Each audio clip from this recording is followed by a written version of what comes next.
حضرت سال بن سعد کہتے ایک بی بی حضور کی بارگاہ میں آئی، اس نے آ کے حضور کی خدمت عالی مرتبت میں عرض کی، حضور میں جب بھی آتی ہوں کرتا یہی پہنا ہوتا ہے آپ نے، یا رسول اللہ صلی اللہ علیہ وسلم، اور اس کو تو اتنے پیوندے لگے ہیں کہ گنے نہیں جاتے، تو حضور اگر اجازت دے تو ایک کرتا نہ بنوا لوں آپ کے لیے؟ تو حضور نے فرمایا بنوا لو۔ وہ بی بی کرتا بنوا کے لائی، اس نے بڑی محبت سے بنایا۔ اس زمانے میں جو کوئی نقش و نگار ہوتے تھے اس نے سجائے اپنے انداز میں، اب اس نے پیار سے بنایا، محبت سے بنایا، یہ بھی باتیں صحیح ہے، پر اصل جملہ جس سے مزہ آئے گا وہ یہ ہے، وہ اندھی ہے میں بڑی ریج نہ بنایا، میں بڑی، اب اس میں جو درد ہے وہ میں اردو کا جملہ ڈھونڈ کے لاؤں تو ملتا نہیں مجھے، کہتی ہے میں ریج نہ بنایا، تو محبوب پاک کی بارگاہ میں لا کے تھال میں پیش کیا۔ اب حضور اس کا چہرہ دیکھنے لگے، مسکرا کے فرمایا تیرا دل کرتا ہوگا میں پہن کے بھی دکھاؤں، بے خبر ہو جو غلاموں سے وہ آقا کیا ہے،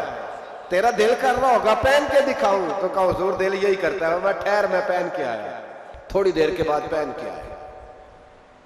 اس خاتون کو اتنی خوشی ہوئی کہ اس کی آنکھوں میں آنسو آ گیا، کہنے لگی دیکھو میرا نصیب، میں بنا کے لائی ہوں، مصطفیٰ نے قبول فرمایا، بڑی راضی ہوئی، چلی گئی۔ حضرت سال بن سعد کہتے ہیں قریب ایک صحابی کھڑے تھے، اور شارحین نے لکھا ہے معمولی آدمی نہیں، حضرت عبد الرحمن ابن عوف تھے، صحابہ میں سب سے امیر آدمی، اللہ اکبر، ذرا لطف دیکھیے گا۔ کہتے ہیں وہ قریب کھڑے تھے، جب حضور نے پہنا نا تو تعریفیں کرنے لگے، کہنے لگے سونے کمال ہی ہو گئی ہے، محبوب کیا بات ہے، حضور اس کے بنانے کی محبت کی بھی کیا ہی بات ہے، پر جو اللہ نے رنگ روپ آپ کو عطا فرمایا اس کی بھی کیا ہی بات ہے، یا رسول اللہ اتنا پیارا لگ رہا ہے، اتنا پیارا۔ جب کوئی زیادہ تعریف کری نا تو تعریف کرنے والوں کی بھی اپنی اپنی نیتیں ہوتی ہے نا،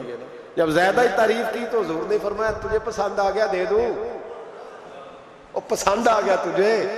کچھ بندے سیانے ہوتے ہیں پتہ ہوتا ہے جو مرضی پہ آکھے تیار ہی نہیں کرنا، وہ جنہ مرضی تعریف کرو وہ کہتے ہیں تو لگا رہو مجھے پتا ہے تو کی پیار ہے، تو کہا پسند آ گیا ہے یا رسول اللہ بڑا، تو فرمایا چاہیے، کہا حضور مہربانی ہو جائے تو کیا ہی بات ہے۔ سرکار اندر گئے، وہ پرانا کرتا دوبارہ پہنا، اور میرے رسول پاک علیہ السلام نے اس کرتے کو اتارا، بخاری پڑھ رہا ہوں، اور نبی پاک نے لا کے دیا، فرمایا چل یار وہ بھی راضی ہو گئی یا تو بھی راضی ہو جا، چل دونوں ہی راضی ہو جائے، وہ بھی راضی ہو کے گئی تو بھی راضی ہو کے جا۔ اس کو دیا، حضور چلے گئے، صحابہ بعد میں اس صحابی کے پیچھے کہنے لگے یار تو تگڑا بندہ ہے، تجھے ضرورت ہی نہیں تھی، اور حضور علیہ السلام نے بڑی مشکل سے قبول کیا۔ حضور تو کسی کی طرف توجہ ہی نہیں کرتے، طلب ہی نہیں کرتے، یہ والا خیال ہی، اور اگر آج حضور نے قبول کیا اور اتنا پیارا لگا تو تجھ سے برداشت ہی نہیں ہوا، کس طرح کا آدمی ہے تو؟ جب لوگ اس کے گرد اکٹھے ہوئے تو حضرت عبد الرحمن ابن عوف کی آنکھوں میں آنسو آ گئے، کہنے لگے میرے بھولے دوستو تمہیں غلطی لگ گئی، تمہارا کیا خیال ہے میں نے ولیمے پہ پہننے کے لیے لیا ہے؟ تمہارا کیا خیال ہے شادی کی دعوت میں پہنوں گا؟ تم کیا سمجھتے ہو عید والے دن پہنوں گا؟ اور گویا اپنی داڑھی کو پکڑ لیا، کہنے لگے دیکھو بال سفید ہو رہے ہیں، پھل پک رہا ہے، گناہگار بڑا ہوں، اگرچہ بدر میں بھی گیا ہوں، احد میں بھی تلوار اٹھائی ہے، مال بھی دیا ہے، ہر جگہ گیا ہوں، پر کسی عمل پر بھروسہ نہیں، یہ کرتا حضور کے جسم سے لگ گیا ہے، اب اسے سنبھال کے رکھوں گا، اور مرتے وقت وصیت کروں گا گھر والوں کو کہ جب میں مروں نا تو اس کرتے میں مجھے کفن پہنا دے۔ مجھے امید ہے جب حضور کا کرتا پہن کے قبر میں جاؤں گا تو رب کے فرشتے مجھ پر عذاب نہیں دیں گے بلکہ بغیر حساب کتاب جنت عطا فرما دیں گے۔ حضرت یوسف کا کرتا تو شفا دیتا ہے نا،